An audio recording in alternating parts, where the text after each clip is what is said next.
Voter তালিকায় নিবিড় সংশোধনের ইতিমধ্যে ইন্ডিয়া ব্লক শিবিরের কিন্তু রাজ্যসভা এবং লোকসভা সংসদ ভবন থেকে মার্চ করে নির্বাচন কমিশন ঘেরাও করে একাধিক রাজ্যসভা ব্যারিকেডের উপর উঠে গিয়েছে এবং এখানে নিরাপত্তা বলে রীতিমতো ঘুরে থাকা হয়েছে।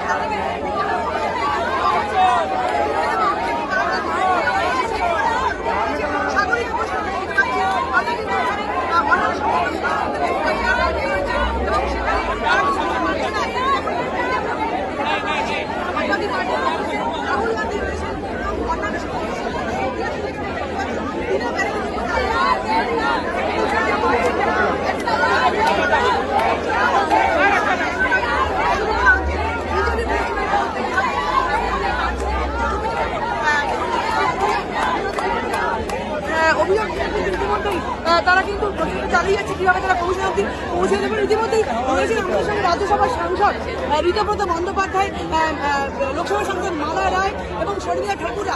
আমি কথা বলে নেব।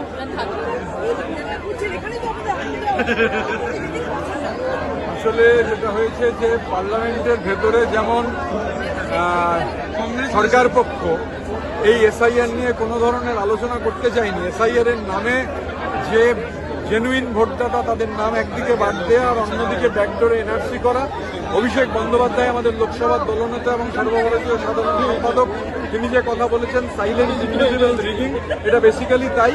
একদিকে সরকার পার্লামেন্টে আলোচনা করতে দিচ্ছে না, আর যখন নির্বাচিত প্রতিনিধিরা নেমেছেন ইলেকশন কমিশনের দিকে যাবেন, বিজেপির এজেন্ট ইলেকশন কমিশন যেতে পর্যন্ত দিচ্ছে না। এটা সুপার ইমার্জেন্সি, গণতন্ত্রের পক্ষে চরমতম লজ্জা। আপনি কি বলবেন, এইভাবে গোটা বাদল অধিবেশন ভেস্তে গেল, এক ফোঁটা আলোচনা হলো না অপারেশন সিন্দুরকে বাদ দিয়ে, কি বলবেন আপনি? এসআইআর আলোচনা করতে দিচ্ছে না পার্লামেন্টের ভেতরে এবং এসআইআর ইমপ্লিমেন্ট করার জন্য এরা উঠে পড়ে লেগেছে। এবং আপনারা জানেন যে এটা করলে যে তারা বিজেপি কোনো রাজ্যে জিততে পারবে না, তাই তারা আজকে এই সমস্ত ভুয়ো ভোটার রোকার দাবিতে ডিসকাশনটা করতে দিচ্ছে না। 65 লক্ষ ভোটার নিয়ে ওরা জিতেছে অন্য রাজ্যে, এখানেও সেই পশ্চিমবাংলা সহ অন্যান্য রাজ্যও সেটা বিজেপি রাজ্য এটা করার চেষ্টা করছে। এর প্রতিবাদে আমরা এখানে আন্দোলনে নির্বাচন কমিশনের সামনে আছি। আপনি দেখছেন যে মুখ্যমন্ত্রী মমতা বন্দ্যোপাধ্যায়ের প্রথম দেশের মধ্যে কিন্তু এই কারচুপিটা ধরে ফেলেছিল, উপযোগী ভোটে কারচুপি ষড়যন্ত্রটা দিয়ে, যেটা আপনারা অভিযোগ করছেন বারবার, কি বলবেন? এই তো আপনাদের এখানে আটকে দিল, আপনারা যেতেই পারছেন। দেখুন, এরা গণতন্ত্রের কণ্ঠরোধ করতে চাইছে।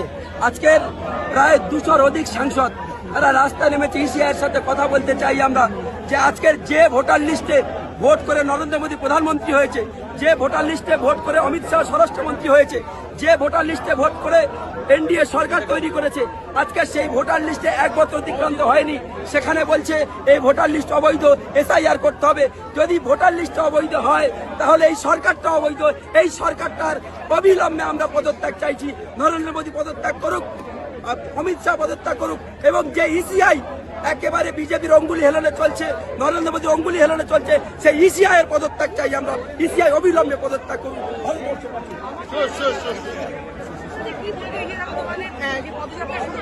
আজকে আমরা প্রথমেই মমতাদি কি বলেছিল, যে হ্যান কলোনিতে কে গেছে বাঙালিদের উপরে ইলেকশন করতে? এই দিল্লি পুলিশ গেছিল, দিল্লি পুলিশ জয় হ্যান্ড কলোনিতে সব ইভিকশন করেছে। আজকে আমরা সবাই এখানে সাংসদ, জনপ্রতিনিধি, আমাদেরকে পুলিশ ব্যারিকেড দিয়ে আটকানো হচ্ছে কেন? আমাদের কি গণতান্ত্রিক অধিকার নেই?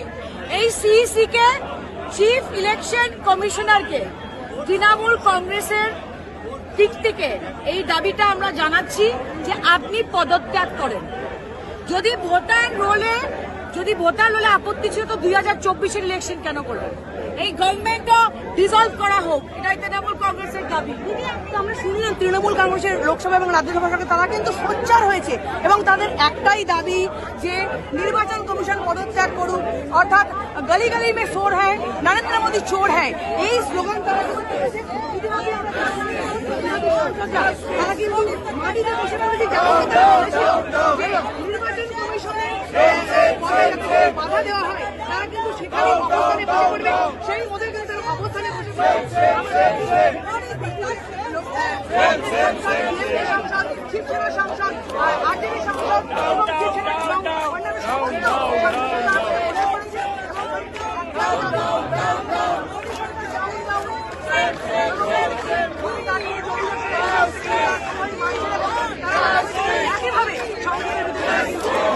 থাকবে।